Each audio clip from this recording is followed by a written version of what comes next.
젖은 타일 바닥에 몸이 부딪히는 소리가 차갑게 울려 퍼지며 텅 빈 마당에 울려 퍼졌다.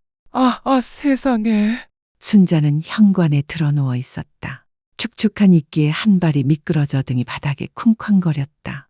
떨리는 손이 바닥을 꾹 눌렀지만 허리가 너무 아파서 제대로 앉을 수가 없었다. 지붕에서 빗물이 뚝뚝 떨어져 은발의 이마에 달라붙었다. 코트는 추위에 흠뻑 젖었고 바지 허리 부분은 검게 변색되어 있었다. 아무도 부르지 않았고 아무도 달려오지 않았다. 바람이 부드럽게 휘몰아치는 소리와 나뭇잎이 서로 부딪히는 소리만 들렸다. 너무나 고요해서 아무렇지도 않았다. 거기에 누구 있나요? 그녀는 속삭였지만 그녀의 목소리는 너무 약해서 아침 이슬에 녹아드는 듯했다. 한참 후 그녀는 간신히 몸을 돌려 이를 악물고 입술을 깨물며 앉았다. 이마는 땀으로 뒤덮였고 허리는 뻐근했으며 무릎에서는 피가 나고 있었다. 숨을 거칠게 쉴 때마다 배가 찔리는 듯했다. 차가운 벽돌 벽에 기대어 눈물을 참으려 했었다. 하지만 참을 수가 없었다. 저는 너무 늙었어요. 너무 늙었어요. 이웃집에 차 한 대가 멈춰섰다. 그녀는 고개를 들려고 애썼다. 두 벽 사이의 틈으로 같은 또래 이웃인 김 할머니가 아들과 며느리의 부축을 받아 차에 오르는 모습이 보였다. 엄마, 조심하세요. 해변 근처 숙소 예약해놨어요. 따뜻한 옷 꼭 챙겨오세요. 섬에는 바람이 많이 불거든요. 온 가족이 즐겁게 웃고 이야기를 나누었고 카메라의 셔터 소리가 들렸고 차 안의 아이들은 낄낄거렸습니다. 제주에서 며칠 쉬러 가요. 엄마는 평생 열심히 일하셨잖아요. 순자는 치마를 단단히 조였다. 낡은 나무 문이 살짝 열리고 순자는 살금살금 안으로 들어갔다. 왼손은 바닥에 짚고 균형을 잡았고 오른손은 여전히 세게 맞은 허리를 움켜쥐고 있었다. 팔은 떨렸고 관절은 더 이상 몸에서 나온 것이 아닌 듯 뻣뻣했다. 무릎은 흙과 피로 뒤덮였고 종아리는 축축하고 차가웠다. 벽돌 위에 무릎을 꿇을 때마다 추위에 떨었다. 하지만 비명을 지르지는 않았다. 눈은 반쯤 뜨여 있었고 온몸은 흙땀, 고통, 체념으로 축축했다. 방은 어두웠다. 어제 오후 이후로 커튼이 쳐지지 않았다. 벽에 걸린 시계는 1분 정도 느리게 움직였다. 텔레비전은 며칠째 켜지지 않았다. 허리 통증 연고병은 지난주 내내 테이블 위에 놓여 있었다. 그녀처럼 마치 잊혀진 듯 시간이 흐르면서 소리 없이 썩어가고 있었다. 그녀는 방 한가운데 익숙한 낮은 테이블로 기어들어가 기대앉았다. 마른 기침이 터져나왔다. 물을 길어올 힘도 남아있지 않았다. 목이 타는 듯했다. 그녀는 가만히 앉아 작은 방 안을 훑었다. 아들이 앉았던 의자는 이제 얇은 먼지층으로 덮여 있었다. 딸이 사용했던 컵은 2년 전 마지막으로 방문했을 때 이후로 선반 위에 거꾸로 놓여 있었다. 모든 것이 그대로 있었다. 손 떼지 않은 채, 필요 없는 채로 문틈으로 계절의 첫바람이 불어들어왔다. 낡은 울타리에서 흙내음과 녹냄새가 실려왔다. 그녀는 떨지 않으려 소매를 꽉 조이고 고개를 들어 벽을 바라보았다. 빛바랜 두 달력 사이에는 오래된 가족 사진이 걸려 있었다. 사진 속 그녀는 더 젊고 통통한 얼굴을 하고 서로 팔짱을 끼고 환하게 웃고 있는 두 아이 사이에 서 있었다. 그녀의 뒤로는 부산의 바다가 펼쳐져 있었다. 그녀의 생일에 가족과 함께 짧은 여행을 갔던 곳이었다.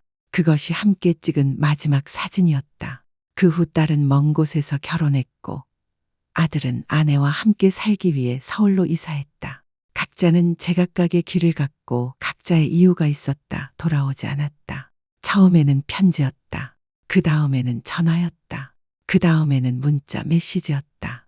그리고 침묵이 흘렀다. 그녀의 시선은 사진 속 아들의 얼굴에 머물렀다. 광대뼈는 그녀의 광대뼈를 닮았고 코는 아버지의 코를 닮았다. 오후 장터에서 엄마에게 막대 사탕을 달라고 조르던 그 아이는 이제 어른이 되었지만 동시에 가장 무심한 사람이 되었다. 그녀는 자신의 손을 내려다보았다. 주름지고 뼈만 앙상하고 핏줄이 돋아난 손이었다. 아들이 걸음마를 배우던 시절, 우산이 없을 때 비를 막아주던 손, 학교에서 굶주리지 않도록 몰래 도시락에 음식을 넣어주던 손. 이제 그들은 홀로 눈물을 닦아야 했다. 그 사람들 정말 바쁜 거야? 그 질문은 그녀의 머릿속에 떠올랐다가 다시 마음속으로 되돌아왔다. 아무도 대답하지 않았다. 그녀는 멍하니 앉아 있었다. 등을 테이블에 기대고 다리를 앞으로 쭉 뻗었다. 허리 아랫부분에 통증이 누그러지는 것 같았다. 통증이 사라졌기 때문이 아니라 더 심한 통증이 밀려오기 때문이었다. 이웃집 초인종이 울렸다. 사람들이 공항에서 돌아오고 있었다. 아이들은 낄낄거리고 엄마들은 뭐 먹고 싶냐고 묻고 아빠들은 할머니의 여행 가방을 풀고 있었다. 그녀는 눈을 감고 머리를 테이블에 기대었다. 아무도 뭘 먹고 싶냐고 묻지 않았다. 아무도 여행 가방을 집으로 가져오지 않았다. 아무도 엄마, 저 왔어요 라고 말하지 않았다. 오직 낡은 전화기만이 테이블 위에 엎어져 있었다. 화면은 까맣게 빛날 이유가 없는 듯. 그리고 그녀는 여전히 그 자리에 앉아 있었다. 마치 장마가 썩어가기를 기다리는 나무 조각상 같았다. 순자는 다시 한번 집 안을 둘러보았다. 마치 자신이 정말 혼자인지 확인하려는 듯. 발소리도, 인사하는 사람도, 마당에 쿵하고 쓰러진 것을 아는 사람도 없었다. 그녀는 모서리가 살짝 깨진 낡은 휴대전화를 집어들었다. 화면이 천천히 밝아졌다. 부재중 전화도, 새 메시지도 없었다. 단 3단어뿐이었다. 응답 없음. 연락처를 열었다. 아들의 이름이 몇 년 전처럼 여전히 그대로였다. 아들, 지훈. 그녀는 통화 버튼을 눌렀다.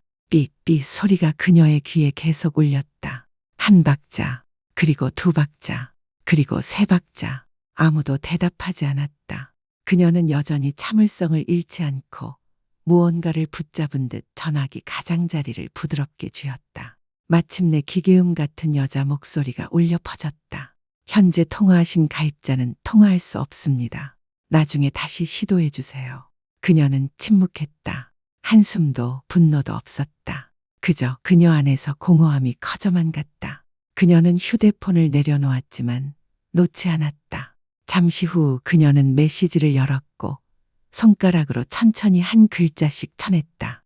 지훈아, 엄마가 방금 마당에서 넘어지셨어. 허리가 좀 아프고 걸을 수도 없대. 시간 있으면 엄마 병원에 데려다 줄 수 있어? 그녀는 2번이나 읽었다. 느낌표도 비난도 한 방울의 원망도 없었다. 그저 그녀의 삶에서 늘 그렇듯 겸손하고 온화하고 아이를 괴롭히는 것을 두려워하는 단순한 문장일 뿐이었다. 그녀는 보내기 버튼을 눌렀다. 화면이 다시 조용해졌다. 똑같은 침묵이었다. 벽에 걸린 시계가 똑딱거렸다. 5분, 10분, 30분, 응답이 없었다. 그녀는 전화를 내려놓았지만 눈은 화면에 꼼짝도 하지 않았다. 마치 기적이 일어나기를 바라는 듯. 약간의 진동과 함께 집에 왔어요 라는 한 줄의 단어가 울렸다. 하지만 화면은 다시 켜지지 않았다. 단지 문틈으로 스며드는 바람 소리만 들릴 뿐이었다. 늦은 오후였다. 창문으로 희미한 햇살이 스며들어 벽에 작은 틈을 비쳤다. 순자는 여전히 그곳에 앉아 있었다. 차가운 거실 한가운데 같은 자리에 전화기는 여전히 테이블 위에 있었다. 화면은 닫힌 문처럼 새까맣고 아무도 두드리지 않았다. 그날 아침 그녀가 보낸 문자 메시지. 엄마가 쓰러졌는데 시간 되시면 병원에 데려다 주시겠어요? 애는 작은 체크 표시가 있었다. 보냈습니다. 하지만 읽음, 은 없었다. 순자는 문자를 응시했다. 가슴에서 묵직한 통증이 치밀어 올라 목까지 차올라 숨이 막혔다. 지난 몇 년 동안 그녀는 이웃들에게 아이들이 바쁘고 그녀를 정말 사랑하지만 집에 자주 올 수 없을 뿐이라고 말해왔다. 순자는 스스로에게 말했다. 아이들을 귀찮게 하지 마. 징징거리지 마. 짐이 되지 마. 하지만 지금은 허리가 너무 아파서 오래 서 있을 수 없을 때, 손으로 집 안으로 기어 들어가야 할 때 아무도 몰랐습니다. 만약 내가 의식을 잃었다면요? 아무도 몰랐다면 누가 내 시신을 발견했을까요? 그 생각에 등골이 오싹해졌다. 그녀는 눈을 감고 머리를 의자에 기댔다. 잠시 후 그녀는 눈을 뜨고 수화기를 들었다. 손가락이 떨렸지만 그녀는 전보다 더 단호했다. 그녀는 메시지를 열었다. 이번에는 두 아이, 지훈과 미영에게 온 것이었다. 그녀는 잠시 망설였다. 그리고 이렇게 타이핑했다. 방금 병원에 갔어요. 의사 선생님이 제 위에 종양이 있다고 하셨어요. 계속 지켜봐야 한다고 하셨고, 암일 수도 있다고 하셨는데, 얼마나 남았는지 모르겠어요. 죽음이 두렵지 않아요. 그냥 여러분을 한 번 더 보고 싶어요. 그녀는 그 단어들을 살펴보았다. 다시 읽어보았다. 그리고 덧붙였다. 시간이 된다면 이번 주말에 어머니께 돌아오세요. 잠시 후 그녀는 보내기 버튼을 눌렀다. 메시지가 사라졌다. 그녀는 전화기를 탁자 위에 내려놓고 말없이 앉아 있었다. 그녀는 두 손을 꽉 쥐었다. 심장은 빠르게 뛰고 있었다. 그녀의 시선은 문에 고정되어 있었다. 오늘 그가 집에 오기를 바라서가 아니었다. 오히려 답장을 바랐기 때문이었다. 비록 단 한 줄일지라도 엄마, 읽어봤어요. 평생 이렇게 거짓말이 믿어지기를 간절히 바란 적은 없었다. 아이들이 찾아오기만을 바라며 죽는다는 거짓말을 해야 할 만큼 자신이 너무 작아진 것 같은 기분은 없었다. 텅 빈 집에는 문틈으로 살며시 불어오는 바람 소리만 들렸다. 그리고 그녀는 그곳에 앉아 기다렸다. 해가 산 너머로 지면서 집벽에는 슬프고 옅은 주황빛이 물들었다. 순자는 여전히 낡은 담요를 꼭 껴안고 앉아 있었다. 얼마나 오랫동안 꼼짝 않고 앉아 있었는지 알 수 없었다. 집안은 온통 조용했다. 그때까지는 아주 희미한 소리였지만 그녀는 평생 들어본 어떤 소리보다 더 또렷하게 들었다. 전화 화면에 불이 들어왔다. 새 메시지였다. 그녀는 황급히 전화를 잡았다. 눈이 휘둥그레졌고 손이 너무 떨려서 전화기를 떨어뜨릴 뻔했다. 엄마, 뉴스 봤어요. 내일 하루 쉬고 일찍 올게요. 걱정 말고 기다려요. 지훈! 그녀는 읽었다. 그리고 다시 읽었다. 또 읽었다. 또 읽었다. 방금 말은 그녀의 눈에 갑자기 눈물이 고였다. 슬픔 때문이 아니었다. 아픔 때문이 아니었다. 하지만 메시지에 익숙한 이름이 나타났기 때문이었다. 광고도, 은행 알림도, 낯선 사람도 아니었다. 그녀의 아들이었다. 어렸을 때 매일 밤 엄마의 등을 껴안고 잠들었던 그 소년. 그녀는 울음을 터뜨리지 않고 입을 가렸다. 하지만 어깨는 계속 떨렸다. 지금까지 감각이 없던 허리의 통증이 이제 사라진 듯했다. 그녀는 휴대폰을 테이블 위에 내려놓고 일어서려고 애썼다. 몸은 흔들렸지만 눈은 유난히 밝았다. 그녀는 부엌으로 들어가 냉장고를 열었다. 냉장고에는 계란 몇 개, 김 그리고 어린 양파 몇 줌이 있을 뿐이었다. 내일은 미역국을 끓일게요. 미역국을 좋아해서 먹거든요. 그녀는 미소를 지으며 중얼거렸다. 여전히 절뚝거리고 있었지만 더 이상 고통받는 늙은이처럼 느껴지지 않았다. 마음속 고요한 오후도 아니었다. 희망에 찬 기다림이었다. 아들이 돌아올게 라고 말하는 한 그녀에게는 그것이 기적이었다. 다음 날 아침 하늘은 유난히 맑았다. 구름은 비단처럼 얇았다. 순자 부인은 날이 밝기도 전에 잠에서 깼다. 마당을 쓸고 식탁과 의자를 닦은 후 부엌으로 가서 숯불을 피웠다. 허리를 굽힐 때마다 허리가 아팠지만 개의치 않았다. 참았다. 이를 악물고 눈은 오랜만에 느껴보는 기쁨으로 반짝였다. 밥솥을 불 위에 올리고 미역국을 저으니 그 향기가 부엌 전체에 퍼졌다. 그녀는 부드러운 계란 프라이와 작년에 담근 신김치를 더했습니다. 이는 그녀의 아들이 어렸을 때부터 좋아했던 음식입니다. 그가 아직도 기억하고 있을까? 그녀는 중얼거리다가 웃었다. 골목길 바깥에서 차가 멈추는 소리가 들렸다. 그녀는 깜짝 놀라 문 쪽으로 돌아섰다. 연기로 뒤덮인 그녀의 손이 허공에 멈춰 섰다. 잠시 후 발소리가 들렸다. 엄마! 지훈아, 그녀는 앞치마에 손을 닦고 절뚝거리며 자세를 바르게 유지하려고 애썼다. 아들이 마스크를 쓰고 작은 가방을 들고 문간에 서 있었다. 그는 집안을 둘러보더니 살짝 고개를 끄덕였다.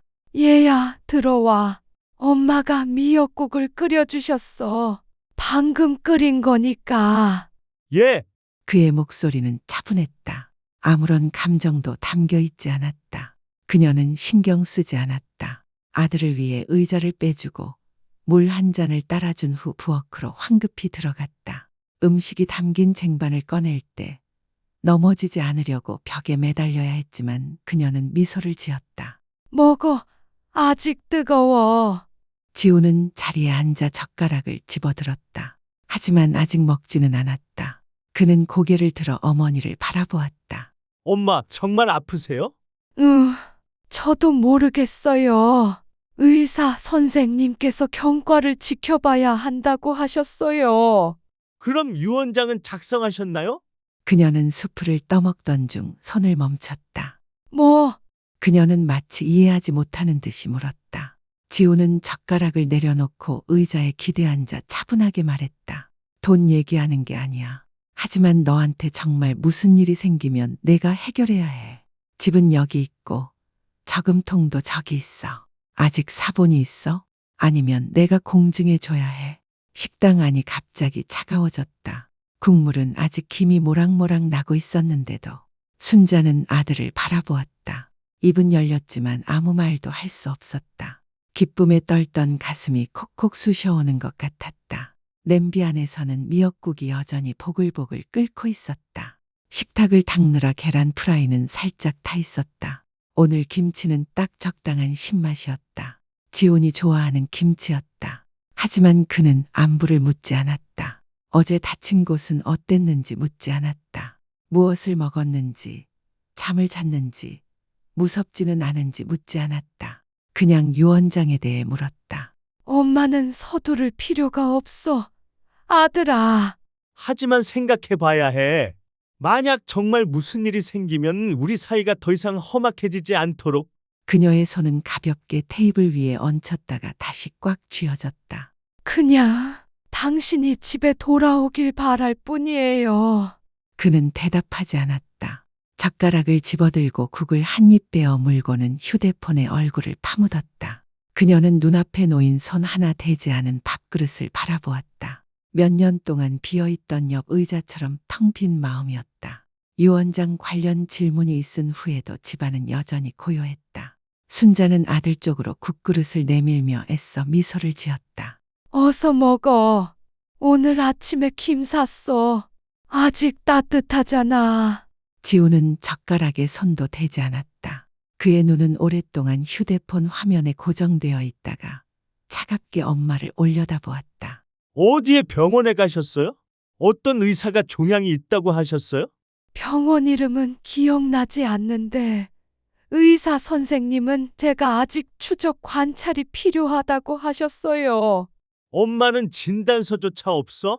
그녀는 몸을 굳혔다. 엄마, 그냥 엄마를 보고 싶어요.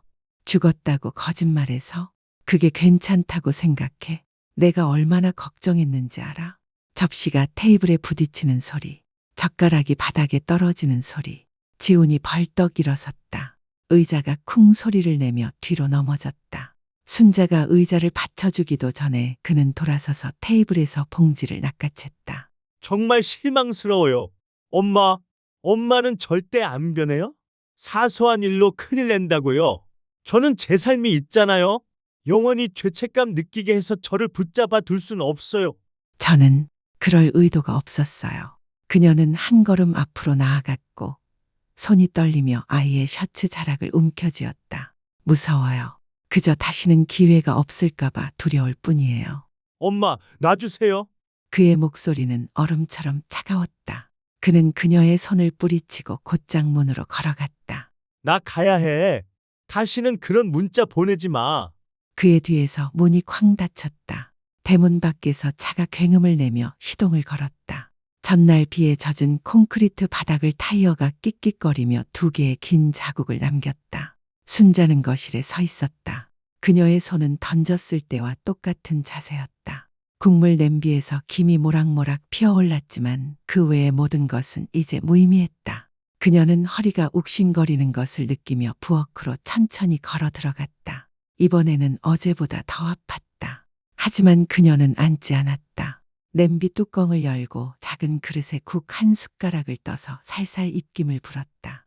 그리고는 국을 털어냈다. 그리고 다시 떠냈다. 그리고 다시 털어냈다. 마침내 그녀는 벽에 걸린 낡은 액자를 마주보며 의자에 앉았다. 그럼 거짓말 한 번이면 아이를 잃을 수도 있겠구나. 집안은 다시금 공포에 찬 정적을 되찾았다. 하지만 이번에는 그 정적이 더 차갑고 깊었다. 마치 바닥이 보이지 않는 우물 같았다. 아들의 차 소리가 점점 잦아들었다. 그리고는 사라졌다. 순자는 혼자 서 있었다. 두 손은 여전히 테이블 가장자리를 꽉 움켜쥐고 있었다. 어떤 냄새가 공기 속으로 스며들기 시작했다. 타는 냄새. 그녀는 눈을 깜빡였다. 그러고는 깜짝 놀라 난로 쪽으로 돌아섰다. 국물 냄비. 그녀는 달려갔다. 배가 고파서가 아니었고 음식이 아쉬워서가 아니었다. 그날 아침 허리가 아프고 손이 떨릴 때 아들을 위해 끓여준 미역국 냄비였기 때문이었다. 냄비 바닥에서 연기가 피어올랐다. 그녀는 황급히 냄비를 난로에서 들어 올렸지만 수건을 찾을 시간이 없었다.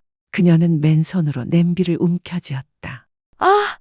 냄비가 손바닥을 대었다. 그녀는 반사적으로 냄비를 놓았다. 무거운 냄비가 큰 쨍그랑 소리를 내며 바닥에 떨어졌다. 수프가 사방에 튀었다. 탄 냄새와 해초, 연기, 재 냄새가 뒤섞였다. 마치 축축한 담요가 그녀를 덮고 있는 듯했다. 그녀는 바닥에 쓰러졌다. 손은 붉게 물집이 잡혔다. 눈물이 흘렀다. 하지만 이번에는 손이 아파서가 아니었다. 냄비를 들어 올리는 순간 그녀에게는 아직 희망이 남아 있었기 때문이었다. 이 수프를 지킬 수 있다면 아들을 지킬 수 있을 거라는 희망이었다. 하지만 수프 냄비는 타버렸다. 아들은 사라졌다. 그리고 그녀의 손은 심장까지 타들어갔다. 그녀는 부엌 한가운데 앉아 있었다. 한 손은 붉은 다른 손을 잡고 다른 한 손은 마치 산산이 조각나는 숨을 참으려는 듯 가슴에 얹었다. 괜찮아요. 괜찮아요. 아직 살아있어요. 그녀는 마치 자신을 위로하듯 속삭였다.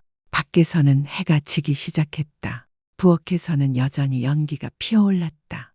집안은 다시 조용해졌다. 하지만 이번에는 더 이상 기다릴 수 없었다. 그날 밤 온 집안이 칠흑 같은 어둠에 휩싸였다. 불 하나 켜지지 않았다. 문틈으로 스며드는 달빛만이 국물 얼룩과 피로 얼룩진 티슈로 뒤덮인 바닥에 그림자를 드리웠다. 순자 부인은 낡은 나무 탁자에 앉아 어깨에는 담요를 두르고 왼팔은 화상으로 거칠게 붕대를 감고 있었다. 오른손에는 펜이 쥐어져 있었다. 그녀 앞에는 무늬도 틀도 없는 흰 종이 한 장이 놓여 있었다. 종이 위에는 그녀가 떨리는 필체로 쓴 간단한 제목만 있었다. 나의 유언. 그녀는 잠시 망설였다. 그리고 글을 쓰기 시작했다. 저는 1953년생 순자입니다. 현재 강화마을 끝자락 골목길 41번지에 살고 있습니다.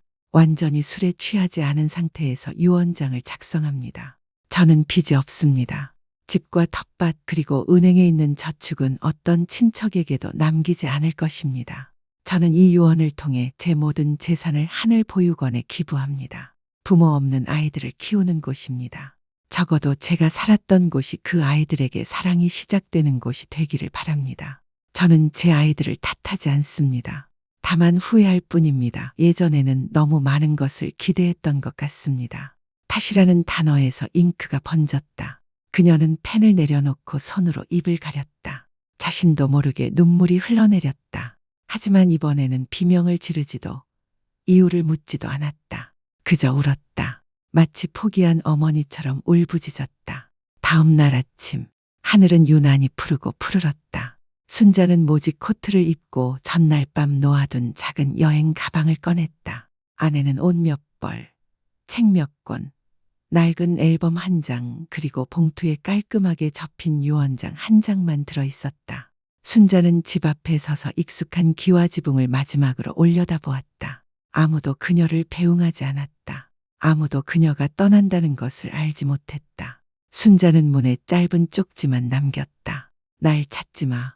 난 평생 살 곳이 있어. 누군가 내 말을 들어줄 곳이야. 작은 택시가 밖에 기다리고 있었다. 운전사가 물었다. 하나 요양원에 가시나요? 순자는 살짝 미소를 지으며 고개를 끄덕였다. 응. 하지만 새 집 같은 곳이야. 차는 떠났다. 뒤에 있던 작은 집이 점점 멀어져 갔다. 순자의 가슴은 더 이상 아프지 않았다.